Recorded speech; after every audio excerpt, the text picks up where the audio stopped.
Ikhlas 750 ikhlas niki pira-pirae kula mulih ora napa ya ikhlas. Ning raimu kok pucet ngono? Mboten pucet nyatraine gareng pun ngeten iki tegese kula mulih keng mriki lahir batin Pak ora disangoni ikhlas. Wah bojo lemu nek dikeloni kaya ngeloni traktor, Pak. Loh, ya ngemut besi. Mbok ngemut liyane. Ya parian kan sing bener apa-apa, sing penting nyambung. Iya iya. Dilat besi nakno. Mau wis dimut kok terus Iya. tuku ungkal dinggo ngasah arit. Warga bungkal kabeh sugih dhuwit. Amin. Kari dhewe eneng iki sing urung kelewatan pokoke. Apa? Tuku uyah digawa mrene. Pak Lurah kapan wayangane?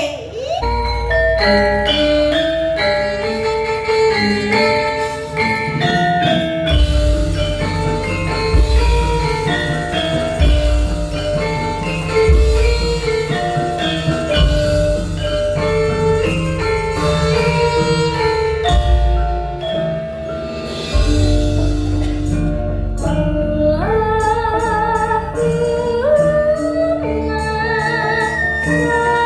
sholli wa sallim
Yang pertama dan yang terutama, tepuk tangan untuk Gebyar Budaya Mataraman yang ada di Ponorogo.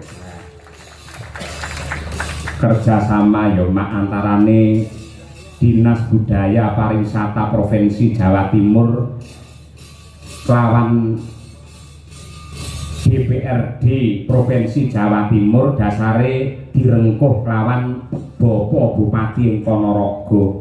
Bener kepara nyatana awake dhewe rambah kaping pindho sak kanca nampa amanah dalam giat Gebyar Budaya Mataraman. Iya, mula luwih dhisik aku kelawan kowe ngaturake panuwun marang pepundhenmu ingkang dak pinantu ing pakurmatan. Sapa mas? Ya kuwi Bapak DPRD Provinsi Jawa Timur, Bapak Dr. Suli Daim, panjenengane selaku anggota Dewan Fraksi PAN ing Jawa Timur sing wis kepareng rawuh wiwit sore mau, malah kepara kepareng paring dawuh sing intisarine bebarengan nderekake para warga masyarakat ing Ponorogo, sapa meneh sing gelem nguri-uri, sapa meneh sing gelem urip-urip marang seni tradisi, mbuh reog, mbuh wayang, mbuh karawitan lan liya-liyane, yen ora kabeh para warga ing Ponorogo. Ngono kuwi ya, Mak. Kaya ngono kuwi. Ora keri uga ngaturake panuwun perwakilan saka Kepala Dinas Budpar Jawa Timur ingkang dipun wakili dening Bapak Ali Afandi SPDMT.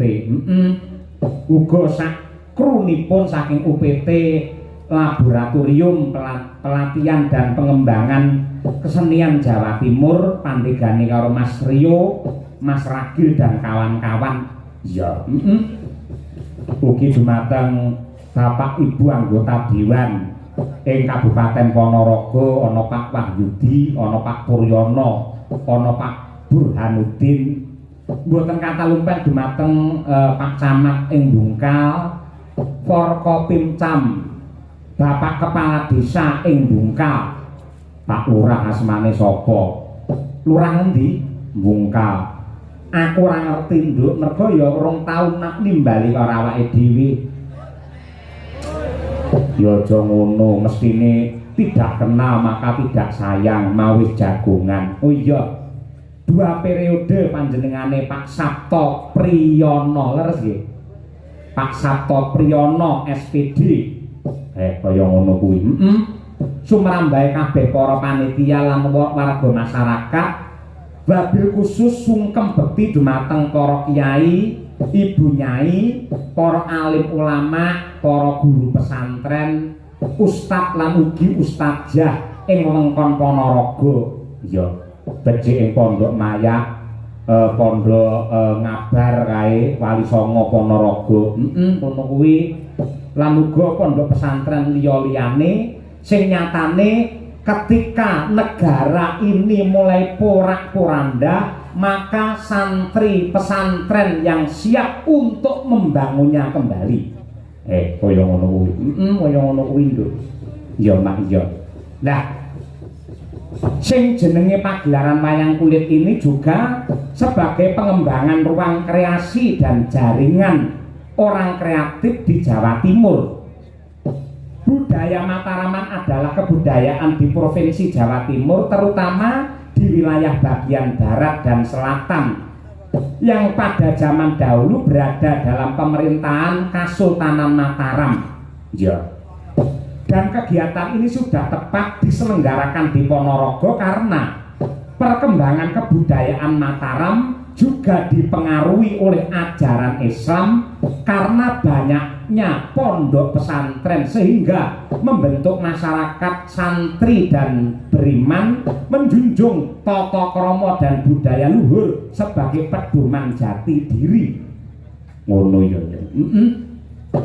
Oleh karena itu dengan gelarnya Gebyar Budaya Mataraman ini bertujuan untuk merawat, melestarikan dan mengembangkan serta mengenalkan budaya Mataraman kepada masyarakat terutama generasi muda agar bangga dilahirkan di tanah Jawa sejak zaman dahulu sudah mempunyai peradaban tinggi dan luhur serta kaya akan tradisi dan budaya yang luhur. Mula nduk yen kowe manut lan nindakake ajarane wong kuno simbah-simbahmu mbiyen kaya ta ajaran Andak Asor, Lembah Manah, Gotong Royong, aja dumeh mulat sarira hangrasawani tepa selira bawa leksana lan isi akeh kata mutiara liyane yektine kabeh mau yang ditindakake bakal dadi sumber kekuatan yang luar biasa sehingga Kabupaten Ponorogo semakin hebat, Jawa Timur menjadi gerbang baru Nusantara yang tercinta. Ngono kuwi. Kaya ngono kuwi. Ya semoga-moga sembodo Kang Jinangka rahayu Kang tinemu Basuki Kang KSD. Aku melu marem kok Mak yen akeh para anggota dewan para partai-partai sing kepareng tresnani karo budaya wayang tegese kaya Bali di era Orde Baru mbiyen dari kacamata seni dan budaya nyatane Bapak Soeharto mbiyen banget anggene ngayomi kelawan seniman saben-saben event apa wae kementerian instansi pemerintahan mesti dong gelar wayang dong gantung gong kaya jaman semono. Mula raneh ramuka lamun to negarane bisa ayom-ayem tentrem jenjem permanem malah iki pancen bakal digiyatke meneh lan para-para anggota dewan para pepundhene dhewe iki arepe nggugah ya kuwi semangate bab kebudayaan buktine ora mung iki wae besok ya bakal digelar ana ngrayun nadyan wujude campur sari ku ya budaya ning Ngawi ya digelar lan insyaallah tanggal 14 November awake dhewe sak kanca sowan ana ning DPP Golkar Jakarta Barat ya kuwi dalam rangka ulang tahun Golkar yang ke-61 wayangan meneh ngono ya Mas kaya ngono kuwi mula beci ayo nderekake kabeh para warga masyarakat nyuwun marang Purbane Hyang Agung ndedonga marang Gusti Ingkang Maha Kuwasa mugi-mugi ingkang kawogan para pinisepuh para pejabat sumrambahe para warga masyarakat para penonton ingkang sedaya kepareng rawuh wonten ing mriki lan mirsani lumantar streaming sedaya pinaringan hayu lan rahayu durga mendak kala sirna yuwana Basuki pinaringan rejeki ingkang turah melimpah ruah kebak barokah sehat lahir batin tentrem lahir batin keselamatan donya nganti tekan akhir Allahumma hasbunallah wa ni'mal wakil Engkang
sedulurku aja nganti keliru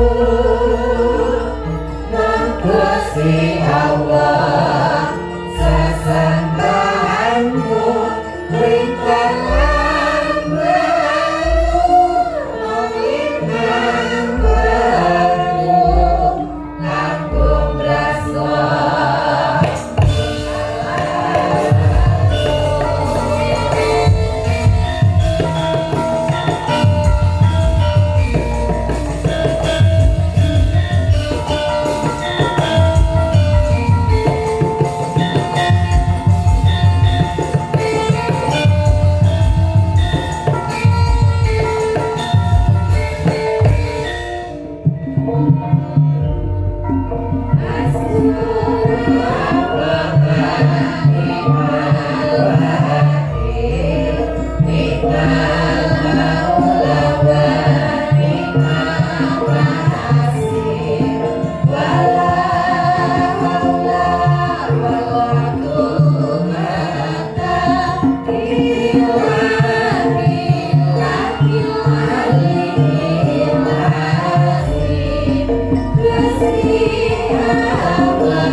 sedulurku aja nganti kliru mung Gusti Allah sesembahanmu renten lan mung limang wektu kanggo mrasta mungkar lan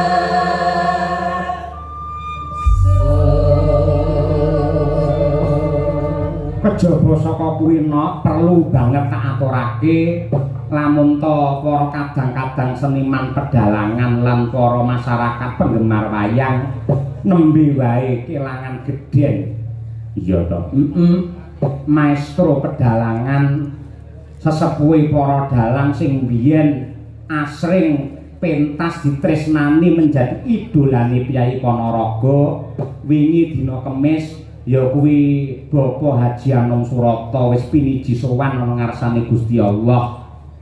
Mila kula nyuwun dumateng sedaya kemawon para lenggah, kula nyuwun keikhlasanipun donga panjurungipun mugi-mugi alusipun Ki Haji Anom Surata tinampi wonten ngarsanipun Gusti dipun apura sedaya kalpatanipun satemah tentrem mulya wonten swarganipun Gusti Allah. Allahumma amin ya rabbal alamin. Iya Mak iya. Ya kaya ngono ya yo. Kabeh yo nglakoni kaya ngono. Intisarine ayo saiki nglipur para warga masyarakat ing Bungkal sing kepareng rawuh nderekake para kebunden iki sowan komplit kaya sing wis-wis gamelan wayang saka omah kanca-kanca pengrawit jangkep ya warangganane ya komplit malah klebu anakku sing lagi sekolah ning Wali Songo ngabar iki mau tak culik ya tak jak rene pamri apa men ora terputus anggone bakale nutukne amale bapake dadi seniman dalang yang beragama. Ya, ngono kuwi. Yen bapake pamane wejangan lek gur ngawur to, Nduk. Ya mau ngawur. Nek anakku sak bisa-bisa ana dalile ana dasare. Si Brahma ki sawah kuwi.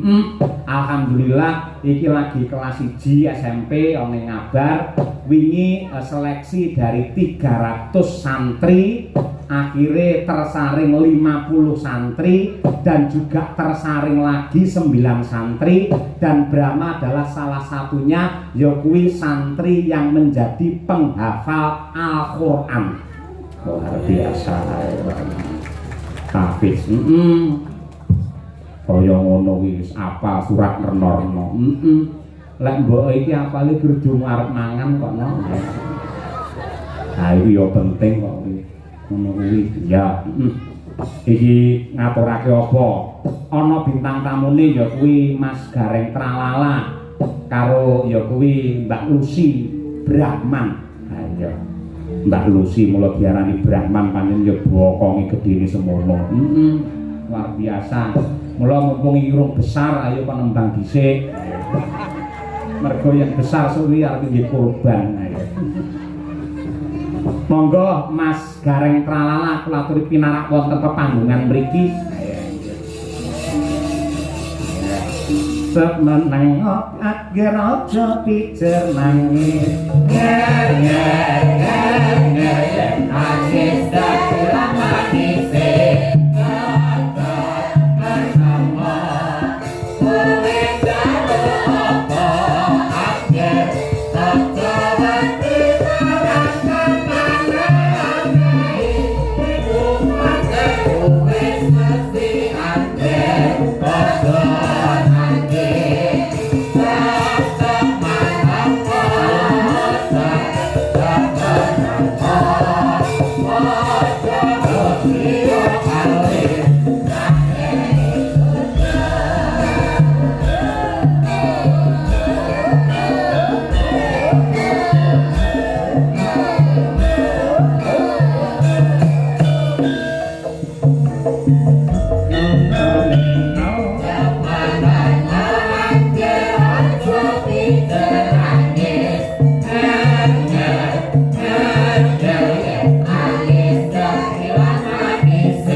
Alhamdulillahirabbil alamin. Assalamualaikum Mas Gareng Tralala. Waalaikumsalam warahmatullahi wabarakatuh. Mak Cange, Mbak Limbo, Pak Cahyo pun tadi. Wah, awake dhewe chemistry tenang. Chemistry. Dalang dagelan sinden pengrawit kabeh biru. Nggih, Kejaba nyengkuyung karo Partai PAN. Biru adalah doa untuk warga masyarakat ing Bungkal mriki mugi-mugi bisa rukun bebarengan bangun kota Ponorogo. Oh, nggih, wedine biru niku nggih Pak nggih. Nggih. Bisa rukun warga masyarakat Bungkal sesarengan anggenipun bangun Ponorogo. Leres nggih. Nggih, chemistry Pak, chemistry. Leres. Pak biru, kula ya biru. Nggih. Nadyan tekan dalan balik mulih meneh. Lah kok balik mulai meneh? Wong sirar nganggo batik kok Pak bau kok. Jenengan? Nggih. Lah batik biasanya lagi jagong. Lah wong iki lak temane budaya dan pariwisata. Wah iya, utara. Telepon ternyata biru, Bali mulih melih Pak. Kok seragam biru. Nggih. Ya tujuane kok jenengan kagungan kostum sing rupane biru. Lho, napa mawon enten Pak, putih menduwe kula kok Pak. Putih nggih apa? Nggih anu, dadi lakone Gareng dadi ratu mangke nganggane putih ngoten. Wah iya, apik. Berkat. Lek pamane kostum ireng nunggu apa Pak Gareng? Ireng nika nggih dingge anu Pak. Dingge seragam kalian Pak Dalang kali kanca menyesuaikan. Oh, men ketok Oh, langsung. ireng ki ya nek werdine ora mung biru tok kok, Pak. Ireng apakah wardi? Ireng kuwi warga Bungkal iri drengki ora pareng. Wah, iya. Eblek wayang ki rupane abang. Abang saka tembung warga Bungkal, aku bangga karo Ponorogo. Wah, iya. Ngoten lho, Pak. Gunungan iki warnane enek kuninge. Apakah kuning? Kuning menika winengku ati kang wening. Dadi warga masyarakat atine wening, pikirane resik. Ijo. Ijo iki lho jodone warga masyarakat Bungkal dalange Pak Cahyo Kuntadi. Wah, iya. Oren. Oren menika abang ya ora, dadi coklat ya ora, kuning ya ora. Kok sik to? Terjemahane oren ki apa? Oren menika ora tau leren. Wah, iya. Ora tau leren lu nyambut gawe mergo ditresnani masyarakat. Pokoke otak gathuk piye mulih nggawa dhuwit ngono ya. Iya, nggih. Tekno kadung corengan kok Pak. Ah, nggih. Niki dalam rangka gebiar budaya Mataraman Mas Gareng. Ingkang dipun tindakaken dening keluarga besar Dinas Budaya dan Pariwisata Provinsi Jawa Timur kalian DPRD Provinsi Jawa Timur. Leres. Nika ingkang dipun pandegani kalian pepunden kula Bapak Dr. Suli Daim saking PAN kala wau. Wonten ingkang sampun sambutan kala wau nggih. Leres nggih. Nggih, nderek Mangayu Bagyo lekasipun menika Disbudpar Dinas Budaya dan Pariwisata ingkang dipun sengkuyung sepenuhnya oleh DPRD Provinsi anggenipun gelar budaya wayang wonten ing Desa Bungkal, Kecamatan Bungkal, Ponorogo mriki, Pak. Nggih. Mugi saged berkelanjutan. Amin ya untuk masyarakatnya. Nggih. Kenapa kok desa kene iki diwenehi tenger Bungkal? Mulai. Bungkal pancen desane jenenge niku kok, Pak. Loh, Gareng yen ngendi-endi biasanya selalu menerjemahkan, menjabarkan. Upamane Ponorogo apa iki para wargane do sayur rukun. No ki nata negara supaya becik. Lah, Bungkal. Iki lho, resikone nek nderekke dalang cerdas ki ngene iki lho. Sampeyan yo cerdas kok ya. Tenan iki iso koplak tenan iki nek ora iso ngikuti. Bungkal.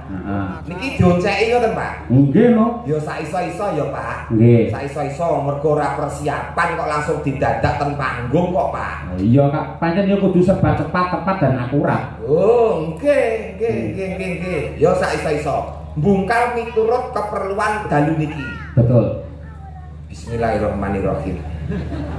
Hurufe napa, Pak? B U N G K A L. Terus B Bungkal gitu. B ne bersama-sama Dinas Budaya dan Pariwisata sing diembani utawa diestoni dening DPRD Jawa Timur, Provinsi Jawa Timur nggelar acara wayang untuk masyarakat. Tepuk tangan, spontan yang bagus ini, pintar tenan ini. Niki mau nanya kemeringet lho Pak, niki Pak. Yang kedua U menika tujuanipun Pak. Untuk, nah untuk siji menghibur masyarakat, ping pindhone untuk selalu inggih menika memupuk utawa nguri-uri budaya lan tradisi supaya tidak hilang. Nah, itu U. N sik dawa lho. Iya Pak, dawa Pak, dawa. Nggo mlaku ngantek ketekuk-tekuk Pak. N nilai luhur yang ada dalam pakliran wayang sebagai contoh untuk kehidupan berumah tangga dan masyarakat ana ing Bungkal mriki. Luar biasa. Men saya semangat para penonton. Tepuk tangan buat Pak Gareng elok iki. Men tambah semangat. Pun mboten sak tepuk tangan pun. Lah ngopo? Wong iki yo mringis tenan kok ndak tepuk tangan. Gareng Tralala itu tidak pernah membutuhkan tepuk tangan, Pak. Terus? Nggih, yang dibutuhkan Gareng Tralala bukan tepuk tangan tapi uluran tangan, Pak. Iya. Tak kira saweran, beda karo saweran. Beda, uluran tangan iki tegese donga, Pak. Donga, muga-muga pinaringan lancar anggere kula mikir Bungkal niki, Pak. Wah. Nggih, mau apa mau? Niku wau U, N. Terus G. G ya, Pak ya. Nggih. Nggih, alon-alon, Pak. Alon-alon, yo nganggo mikir kok, Pak. Generasi milenial, generasi muda, generasi yang akan datang diharapkan akan tetap selalu cinta akan budaya dan tradisi Indonesia. Luar biasa nggih. Nggih. Ora rugi semengi 750 ngene iki. Ya nggih, aku golek cakep 1000 kok angele. Iya. Yung, sing penting berkah barokah. Penting disyukuri ora lokak kaya kebak. Ora lokak tambah kebak, disyukuri mawon. Nggih. Nggih, pira-pira ditampa. Sing maringi ikhlas berkah kanggone sing nampa. Nggih. Ikhlas nggih? Ikhlas. 750 ikhlas. 750 ikhlas. Niki pira-pirae kula mulih ora nampa ya ikhlas. Ning raimu kok pucet ngono? Mboten pucet nyatraine gareng pun ngeten iki tegese kula mulih keng mriki lahir batin Pak ora disangoni ikhlas. Sebabe Wis lunas. wah iya. Le cemepak Wani gleling mergo wis lunas niku, Pak. Terus K. Kepara nyoto. Angel tenan Pak niki. K. K kebudayaan dan pariwisata sinergi untuk bersama-sama menghibur dan memberikan edukasi terhadap masyarakatnya melalui pentas wayang kulit. Wah, elah. Ya dikompleti dengan dalang sapa bisa? Dengan dalang Kisah Yokun tadi satu-satunya dalang yang terbaik, best of the best, dalang idola. Saka tembung idola iki dalang ora larang. Iya.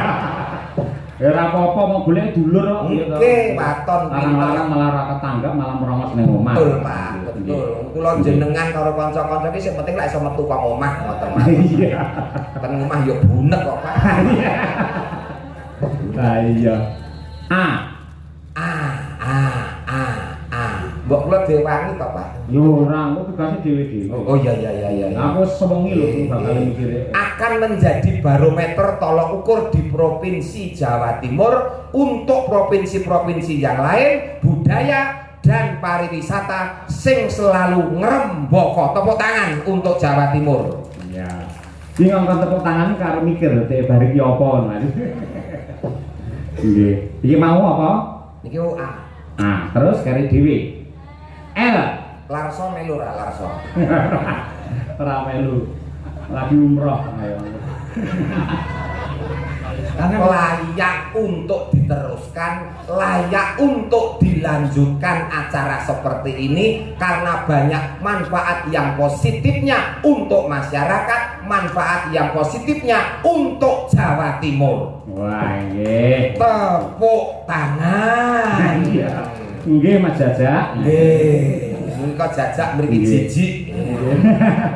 Niku lho, semunipun pepunden kula menika ingkang winantu pakurmatan Pak Ali Afandi menika saking perwakilan Kadis Burpar Jawa Timur. Rena penggali mergo jenengan sampun saged menjabarkan tentang bungkal niki wau. Nggih niki miturut kepentingan dalu niki. Wau nggih paring dawuh panjenenganipun Pak Ali menika. Insyaallah mangke teng Ngawi nggih badhe wayangan. Lah nggih bareng terjemahne ngeten niku kula kelingan wingi teng Blitar nggih Pak nggih. Kan terjemahke desa Blitar rampung cek ngoten niku langsung pimpinane munggah panggung nyawer 500 teng Blitar wingi nggih Pak nggih. Sik arahmu ki arepe golek saweran apa piye? Mboten teng Blitar niki lak nggih terjemahke ngoten lho. Yo Blitar karo kene beda. Lho lah nggih kula kanut kelingan lak entuk to Pak kelingan ki lak ya entuk. Carane piyayi maringi rejeki marang seniman, ora kok langsung menehi dhuwit ngono ki ora. Ning sapa ngerti ya toh. Mau panjenengane Pak Ali paring dawuh. Setelah ini kalau nanti lancar Pak Dalang, kita pindah wayangan Gebyar Budaya Mataraman di Ngawi dan juga di Pacitan. Ngono kuwi. Wayangan klasik tanpa bintang tamu dagelan gareng. Ora apa-apa. Niku sasine napa kira-kira? Kira-kira mangke ya Desember atau Januari. Desember gede-gedene sumber, Januari hujan sehari-hari. Terus wayangan ora nek garenge udan. Sik, ndek iki ning Blitar aku ngejak kowe kok udan deres yo an. Anu lali jopone, Pak. Jopone. Mboten wis pokoke tetep klasik ndak masalah, sing penting lancar, wayang tetep ngrembaka. Mangke. Ini yo komplite tetep ngangge bareng kok. Lho, kula ra dijaki tetep nusul, Pak. Iya. Wani ngeyele kok, Pak. Nggih. Kula golekne kanca. Ha iki. Niki waranggono domestik saking Ponorogo sing ibarate digodhog wis ora iso empuk. Wis alot banget ya, Pak. Nggih, ngoten niku. Mbak Lucy Brahman. Coba kaya apa? Men jumeneng. Ya. No ne no no no nin nanin ne na na na no na ne na na nanin ne na na na.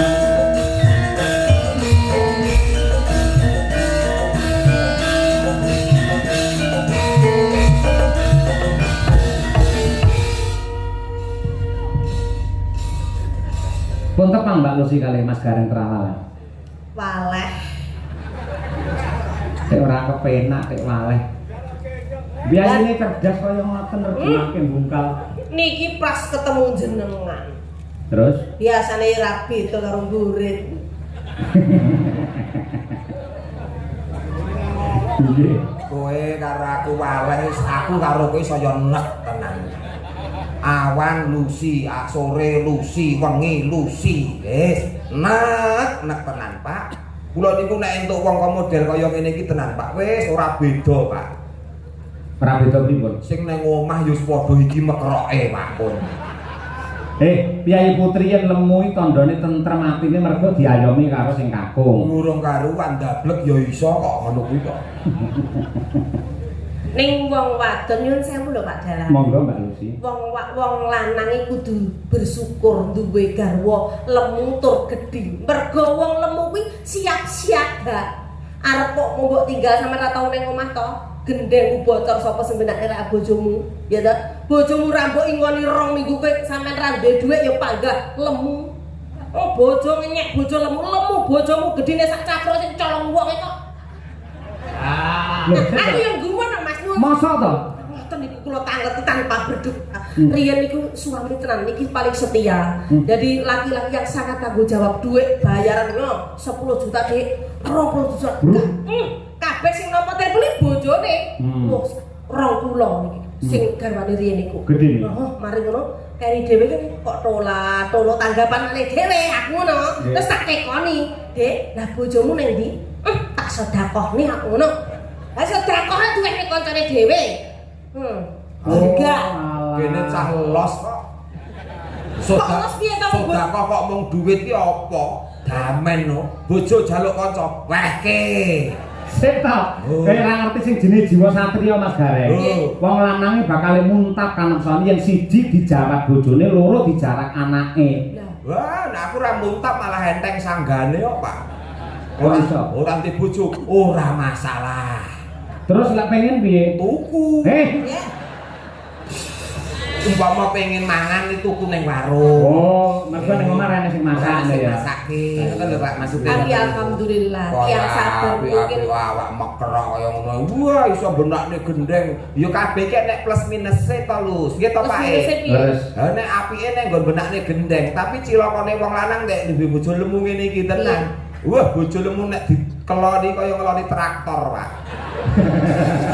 Ya, ya carane malah penak ya bojo lemu rasa golek selimut kaya. Lah ora golek semut piye ora diambung angop. Keloni ngorok ngentuk ngeces. Kira kamu lho. Loh, saiki ora ana wong wadon ngono kuwi. Sekarang itu zamannya apa saja lek duwe-duit apa wae dadi servis. Ngapa lihat aku itu? lah rumangsa dhewe dadi jensete kan tunggale traktor ya. Ayo. Ojo kaya ngono. Tegese dhek iki menghina emansipasi wanita. Lah, leres kamu itu termasuk menghina emansipasi wanita. Sekarang itu persamaan gender tegese wong lanang kuwi juga wong wadon juga bisa sepadan dengan perempuan. Contohnya, pemimpin negara kita dulu pernah menjabat sebagai mantan Presiden Republik Indonesia. Oh, Yo Putri. Terus Bu napa kuwi Gubernur Jawa Timur Yo Putri Bu Khofifah. Tegese emansipasi wanita, kesetaraan gender lah. Dadi pakaryan sing kulinane ditindakne Kyai Kakung Yo Putri yo bisa. ora karuan kabeh. Contohnya Bong supit kae. Ora enek bong supit wedok, umpama enek lho aku tetakan meneh kok.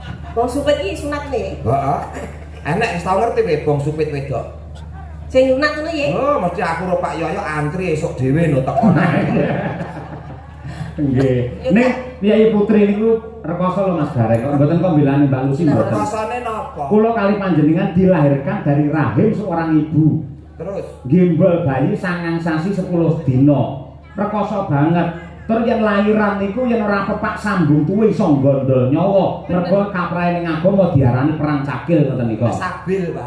Oh sabil. Perang sabil senes cakil, Pak. Iya, Senes sabil. cakil. Urung lek putrane ora metu-metu. Yo, dijahit ora mau dijahit obras kuwi ya tok nyawa. Ngono lho. Wong lanang apa paling wong lanang terus disupit pisan tok wis selawase kok. Lho justru malah lara iki lara wong letet-letak timbang wong lahir ke lu. Wah, jan pengalamanmu ki cepek kok lu. Lara wong wedok ki lahir nih. Lara wong tetak. Lah nyapa? Wong tetak pisan wae kapok wong lahir ke lho ngantek 6, ngantek 7. Oh. Nek Mas Gareng kudu eling. Apa? Wanita adalah tiang keluarga. Lah, Wanita adalah Tiang keluarga. lah, kula ki tiang jaler, Pak. Yo Pak. Wong lanang ki tiang jaler. Nggih, pancen ya ngono ning najan kaya ngapa lan kepiye pinter kaya apa lek kata-kata. Kata-kata Dibalik dibalik suami yang hebat pasti ada istri yang setia. lah. Nah, ngono kuwi. Kula kita iso kaya ngeten iki. Niku mergo dongane bojo kula Bu Kesi. Seorang istri selalu mensupport sing kakung, makanya menjadi seorang laki-laki yang hebat dia langkondang. Bojomu yang ngono. Lah. Di mana suksesnya seorang laki-laki? Ya. Karena ada wanita Wanita yang hebat, yang setia. yang setia. setia, yang setia. Gini aku sukses sih bojoku ra setia. Lainnya kok? Ya kuwi mau. Oh, Ora Ya, apa-apa, tapi- tidak semua pepatah itu benar, Pak. Oh iya. Oke. tapi kan sekarang harus diganti yang luar biasa. Garwane berondong niki Mas. Oh, ora ngrembug keluarga iki ngrembuke dinas Oh budaya iya, dan luar pariwisata. biasa. Malam hari ini sing mirsani sampai jeduk ono apa? Matur sembah nuwun. Niki dicaosi genten parian nggih penonton. Lho yo iso to? Ya, lo. Ya, coba. Kiai mriki kok Juga. aku belajar kuning Kiai Bungkal Parian, Nggih, Mas. parian. Yo. Pamane pripun? Nggih. Nah, piye? Ngecor beton digawe sumur. Cakep. Mugi para penonton panjang umur. Amin. Terus ngemut wesi. Mbok ngemut liyane. Ya parian ki sing bener apa-apa, sing penting nyambung. Iya. Dilat wesi nakno. Mau wis dimut kok terus dibilat ki lho. Lah ora bener meneh. Ora positif kuwi. Oh iya. Ngemut-ngemut bilat. Ngemut wesi. Terus Ngemut wesi. Iya kita. Karo mikir kaya. Ngemut wesi. nganti kok. Iya. Aku iso iki jane. Iya, Pak. Ngemut wesi. Setengah mati. Setengah mati. Mugi Pak Suli kathah rezeki. Oh, Itu Bapak Suli. Ora arep klone kok dadak ngemut wesi kok ya. Lah tes beneran ngantuk lho. Oh iya. Sampeyan saiki kagem Pak Warga masyarakat Ya, Bungkal. warga masyarakat Bungkal. Tuku ungkal campuri es. Warga Bungkal kabeh pinaringan sukses. Sik ora masuk akal, ungkal iso karo es iki lho. Tuku ungkal mampir tuku es lho, Pak. Oh, alah mampir. Sisan ngono lho, Pak, sisan ngono, Pak. Iya. Apa kok ora beneran? Tuku bantal karo ngombe es ngono ya gak apa-apa. Ya ngono, senengane kok. Iya. Nah, Neh, apa neh? lho, mulai ta kula ta. Sikat. Tuku ungkal dinggo ngasah arit. Warga Bungkal kabeh sugih dhuwit. Amin. Kene dhewe eneng iki sing urung kelewatan pokoke. Apa? Tuku yah digawa mrene. Pak Lurah kapan wayangane? Pak Lurah niku guru api-api Oh, kiyaine sae sanget Mbah Nggih. Manak nggih. Sukses Yo selalu. yo engko bar iki terus bersih desa mapane ana kantor desa Bungkal kene. Ya, nggih. Didongake wong kabeh sugih rezeki kok wayangan wis dadi niate Bungkal dijadikan tempat untuk pagelaran wayang oleh Dinas Budaya dan Pariwisata. Betul. Ora mung wengi iki nek kok bakal berkelanjutan. Amin ya. Amin. Dengan jalan kisah Yokunta. Bintang tamu Gareng. Lusul. Nggih, niki dawuh napa rumiyin? Mbak Rubiyin, Mbak Lucy. Nggih, Mbak Rubiyin, nggih. Kula nyuwun menika caping gunung langkung rumiyin ingkang dipun kersakaken kalian para sutresna budaya mliginipun ingkang kala wau sampun kepareng leladi dumateng kula sak kanca para perwakilan panitia juru ladi lan sanes-sanesipun supaya enget kalian jaman perjuangan ngersakaken caping gunung dijenglengke sing nembang Mbak Lucy sing jengleng Pak Digareng. Oke. Ngono Pak. Saben bengi Nek dhisik iya lho, nek saiki wis 3 sasi pisan kok, Lus.